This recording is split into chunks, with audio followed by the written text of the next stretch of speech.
안녕하십니까. 대한민국 프리스타일 스키 파크앤파이프 감독 구창범이라고 합니다. 2012년도부터 시작했습니다. 제가 체육과 출신이 아니에요. 체육과 출신이 아니고 이제 좋아서 하던 이 프리스타일 종목을 하다 보니까 어찌어찌 제가 가르쳤던 선수가 첫 번째 국가대표 선수가 됐고, 그리고 지금 같이 지도 생활을 하고 있는 코치와 그 두 명을 제가 맡게 돼가지고 그때 국가대표로 선발이 되어서 저 그때부터 지도자 생활을 시작했습니다. 갑자기 이제 소치 올림픽에 이제 첫 종목이 되면서 그때 이제 대표팀이 생겨났고, 그러면서 이제 저도 이제 체육과 출신이 아니니까 공부하겠다고 이제 석사과정 체육학을 하면서 이제 지도 생활을 같이 시작했었습니다.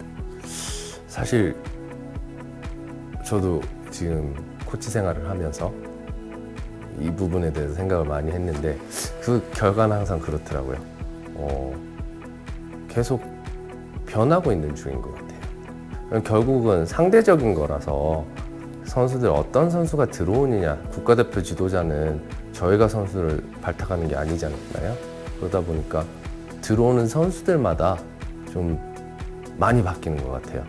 선수들과 함께 이제 성장해 나가는 직업이다 보니까 대표팀이라고 하지만 기본적인 규율이나 이런 건 있지만 결국은 사람들이 모여있는 집단이고, 그리고 개별 스포츠다 보니까, 그리고 또 프리스타일이라는 종목 자체가 개성이 굉장히 강한 스포츠잖아요. 그러다 보니까 강제적으로 그걸 억압하고 틀에 넣기보다는 들어오는 선수들마다 누가 들어오느냐에 따라서, 구성원에 따라서 이 팀 분위기가 굉장히 많이 바뀌어요. 그럴 때마다 지도자들은 그 분위기에 저희가 맞춰야 되거든요. 스노우보드는 컬처예요. 문화. 그러니까 선수들이 내가 스노우보드를 타면 일상생활 할 때도 옷을 그걸 입어요. 그 브랜드를 입고, 그리고 그런 음악을 듣고, 그리고 이제 제스처나 이것들도 다들 보면 일본 선수들이나 다 보면 힙합스럽고 굉장히 힙하잖아요. 저희 선수들은 어떠세요? 일반적으로 굉장히 클래식해요, 선수들이. 사실 지도자들도 보시면은 약간 옷 입고 하는 것들은, 저희는 프리스타일 스키 쪽은 어떻게 보면은 운동 쪽에 가깝습니다.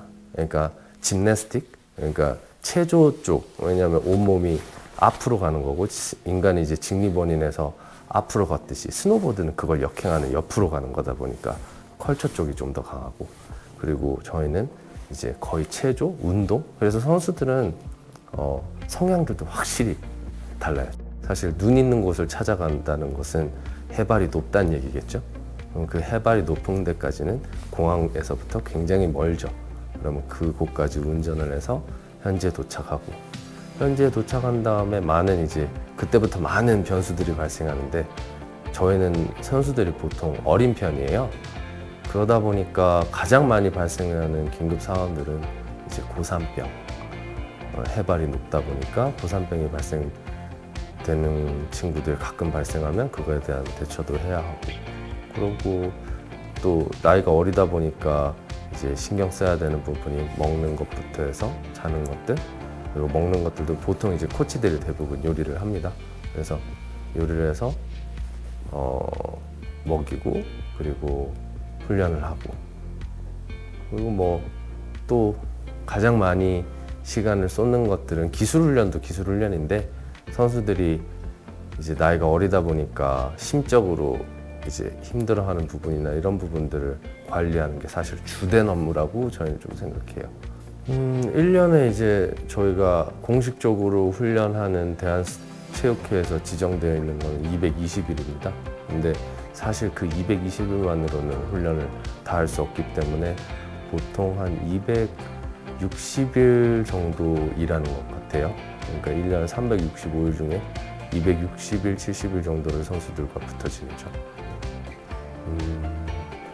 저희 직업에서 아마 가장 힘든 부분이 아마 이 부분인 것 같아요. 모든 지도자들이. 특히나 이제 가정이 있고 아이가 있는. 그러니까 가끔 저희 와이프는 이제 훈련하러 출발할 때 이런 얘기를 해요. 그동안 우리 아이들을 육아하느라고 고생했어. 이제 다른 사람의 아이를 육아하러 잘 갔다 와. 이렇게 이야기를 하는데 딱 그런 느낌이에요. 지도자들이 이제 나뉘어서 음식을 할 사람은 이제 5시 반부터 일어나서 저희가 위에 올라가면 식당이 없어요. 그러니까 설상훈련이 시작되는 시간이 공식적으로는 9시 반, 9시 반부터 2시까지인데 저희가 이제 조금 일찍 올라가서 9시부터 시작하면 선수들이 쉬지 않고 2시까지 타야 해요. 그리고 파이프가 사실 야외에 있는 거다 보니까 고정되어 있는 게 아니라 계속 깎여 나가고 하기 때문에 선수들도 사실상 마음 놓고 쉬지를 못해요. 왜냐하면 이 장소가 훼손되면 자기가 훈련을 못하기 때문에 이 시간을 적극적으로 활용해서 풀로 타요. 그러다 보니까 이제 내려와서 밥 먹는 거나 이런 건 상상을 못하기 때문에 이제 지도자가 먼저 아침과 점심을 싸고요. 한 지도자는. 그리고 나머지 지도자는 새벽 운동을 같이 조깅이나 그리고 웜업 하는 것들로 시작해서 하루가 시작되고요. 그리고 이제 여기 곤도라를 탑승하는 시간이 7시 55분에 탑승을 해서 위에 올라가면 아까 말씀드렸다시피 2시까지 설상훈련을 하고 이제 내려오는데 1시간 정도 걸리거든요. 그리고 1시간 정도 걸리면 3시에 도착해서 이제 3시 반부터 선수들은 이제 쿨다운으로 해서 이제 몸 다시 운동에 들어가고요. 그때 이제 지도자들은 저녁 준비를 하죠. 저녁 준비를 하고 있으면 선수들이 이제 쿨다운하고 오면 밥을 먹이고 그리고 밥을 먹이고 난 다음에 이제 지도자들은 뭐 씻는 사람은 좀 씻고 선수들이 설거지를 이제 해야 되겠죠. 설거지를 시켜놓고 씻고 그러고 나오면 이제 선수들과 같이 이제 그 영상을 찍은 것들을 영상 미팅을 하고 그러면 이제 자야 되죠. 네. 사실 굉장히 많아요. 네. 굉장히 많아서 사실 지금도 하루하루가 순간순간이 그러니까 이게 제가 이제 아이를 키우는 부모님들은 아실 텐데 옛날 총각 때는 몰랐던 건데 지금은 선수들 하나하나가 같이 성장하는 느낌이에요. 네. 그러니까 선수들이 되게 많이 굉장히 많은 감동들을 하루에도 수십 번 줘요. 그래서 사실 지금 이렇게 남들이 봤을 땐 또는 지금 이제 오셔서 보면서 아 저렇게 고된데 어떻게 하루를 견디지? 근데 그거 견딜 수 있네. 왜 육아 힘들잖아요. 육아가 엄청 힘든데 근데 거기서 주는 그 행복감들 그것 때문에 버티는 거거든요. 저희 지도자도 똑같은 것 같아요. 네. 이제 프리스타일 쪽은 좀 빠르거든요. 전 세계인들이 가장 두려워하는 아이들이 중2예요. 그때 들어와요, 애들이. 그래서 도대체 왜 저러지? 그 친구들이 들어오면 전부 다 학자가 됩니다. 저 친구를 파악하기 위해서. 부모님과도 상담해보고.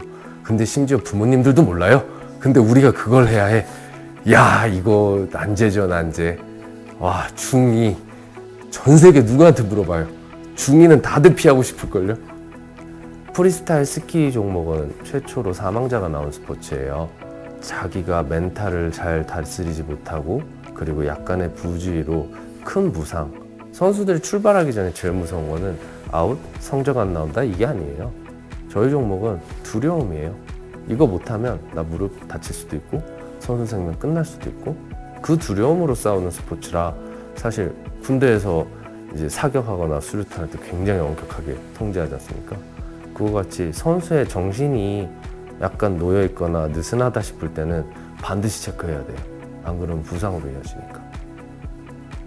한마디로 표현하면 기다립니다. 사실 이 종목은 운동신경만 뛰어난다고 되는 것도 아니고 그렇다고 일찍부터 탔다고 되는 것도 아니에요. 제가 경험한 바로는 제가 이쪽 종목에서 1세대긴 하지만 다양한 선수들을 바라보면서 지금 현재로 제가 내린 것은 일단 기다림이다. 결국은 이 두려움을 극복해야 되는 거는 남이 아닌 선수예요. 많은 선수들이 슬럼프가 오죠. 근데 이 종목은 슬럼프가 두려움과 섞여버리면 아무것도 못하는 상태가 돼버려요. 근데 그건 옆에서 우리 뭐 책짓질을 하고 당근을 주고 하더라도 얘는 잡아야 될 것 같은데. 단원 콘대 아주 밝다고 생각합니다. 저는 대표팀에 맡아서 선수들이 국제적인 선수를 키워오는데 힘을 보태고 있었다면 이 종목을 정말 좋아해서 시작했던 많은 사람들이 모든 것들을 굉장히 성장시키고 있어가지고 좋은 인재들이 앞으로도 나올 거고, 그리고 그 결과값이 사실 저희도 이렇게 일찍 올지는 몰랐지만 그 스노우보드에서도 벌써 좋은 성과들이 나왔잖아요. 저희가 스노우보드보다 한 10년 정도 늦었었거든요.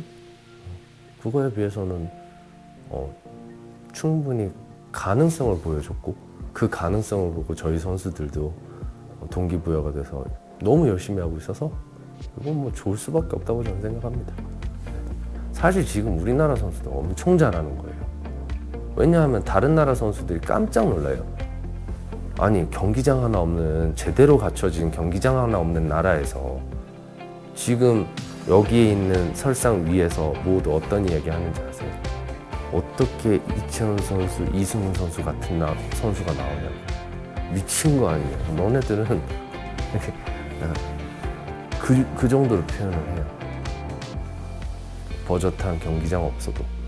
근데 만약에 이런 선수들의 기량을 더 뽐낼 수 있는, 더 보존할 수 있는, 그리고 더 키울 수 있는 양궁같이, 왜냐하면 선수들이 없는데도 이 정도 잘하면 만들어준다면 얼마나 더 잘하겠어요. 지금 선수들 진짜 말이 안 돼요. 정말 박수 쳐주시고 진짜 도와주셨으면 좋겠어요. 당연히 올림픽 금메달이죠.